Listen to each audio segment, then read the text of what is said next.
Shalom, pemirsa CPS Televisi dan pendengar CPS Radio dimanapun Anda berada saat ini. 2000 tahun yang lalu, Yesus lahir ke dunia ini menjadi seorang anak manusia dengan tujuan mentransformasi hidup manusia. Karena dulu manusia hidup di dalam kegelapan. Dengan lahirnya Yesus mentransformasi dunia, kita dipindahkan ke dalam terang yang ajaib.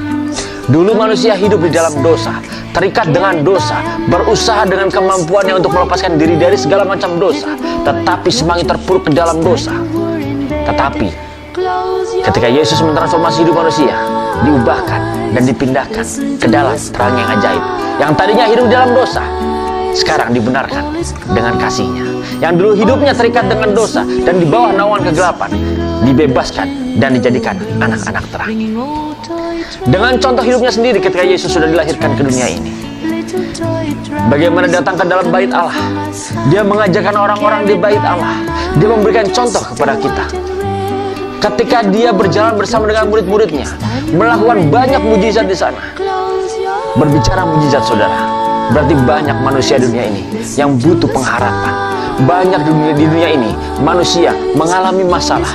Mereka berpikir bahwa tidak ada jalan keluar. Mereka berpikir bahwa sudah tidak ada lagi pertolongan buat hidupnya. Mereka berusaha untuk mencari pertolongan kemana-mana. Tetapi Yesus mentransformasi pikiran mereka. Yesus mentransformasi paradigma mereka bahwa ada pengharapan hanya di dalam Kristus. Sehingga mereka percaya bahwa Yesuslah kebenaran.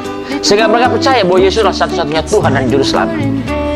Saudara, ketika Yesus mau disalibkan, Dia mengalami sebagai manusia bagaimana rasanya ketakutan. Apa yang dilakukan? Dia berdoa hingga meneteskan puluh darah di dalam keringatnya. Dia meneteskan darahnya dalam bentuk keringat. Itu menandakan bahwa dia pun mengalami ketakutan yang luar biasa. Tetapi jangan lupa, Dia memberi contoh kepada kita bagaimana Dia hidup sebagai manusia. Dia mengajarkan kepada kita, Dia mentransformasi pikiran kita, dan Dia mengubahkan cara pandang kita. Di saat Dia mengalami ketakutan yang luar biasa, Dia pun berdoa kepada Allah Bapa di surga.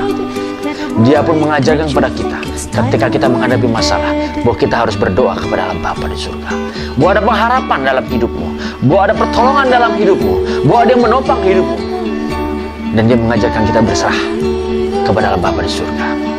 Ketika Dia disalibkan, Dia rela tubuhnya dihancurkan, Dia rela ditombak, Dia rela disiksa hanya demi untuk kita. Tetapi Dia mengajarkan kepada kita saat kematiannya di kayu salib bahwa intimidasi dunia, cara berpikir dunia, cara berpikir orang-orang pintar di dunia ini yang berniat jahat untuk membunuhnya, untuk menggagalkan semua rencana Allah dalam dunia ini, yang berusaha untuk menggagalkan rencana Allah untuk mentransformasi manusia di dunia ini, semua tidak bisa menghalangi rencana Allah di dalam mentransformasi kehidupan manusia.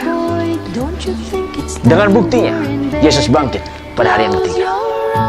Dan jangan lupa, saudara, ketika Yesus terangkat ke surga, Dia meninggalkan pesan kepada kita semua sebagai orang-orang yang percaya, bahwa pergilah dan jadikanlah semua bangsa muridku, dan baptislah mereka dalam nama Bapa, Anak, dan Roh Kudus. Amanat agung yang ditinggalkan kepada kita semua orang-orang percaya. Ini yang harus kita lakukan. Adakah kita sudah melakukan itu? Ingatlah, saudara, kita ini dipilih, dan kita ini pun ditransformasi oleh terang Kristus. Dengan kasih-Nya dianugerahkan kepada kita, kita ditransformasi cara berpikir kita, cara pandang kita. Saat inilah, ingat saudara, jadilah ikon-ikon perubahan di dunia ini. Karena Kristuslah yang telah menolong kita. Karena Kristuslah yang telah mengubahkan cara pikir kita. Karena Kristuslah yang telah mentransformasi hidup kita, yang terikat dengan kuasa dosa, yang terikat dan di bawah naungan kegelapan, dipindahkan menjadi orang yang dibenarkan dan hidup sebagai anak-anak terang. Saudara, saat ini saya bersama dengan Karisa Petra Ministry mengucapkan Selamat Natal 2013 dan Selamat Tahun Baru 2014. Jadilah transformer Kristus sejati yang mentransformasi dunia bersama dengan kasih dan terang Kristus yang ada dalam diri kita untuk mengubahkan dunia. Tuhan Yesus memberkati. Salam transformasi.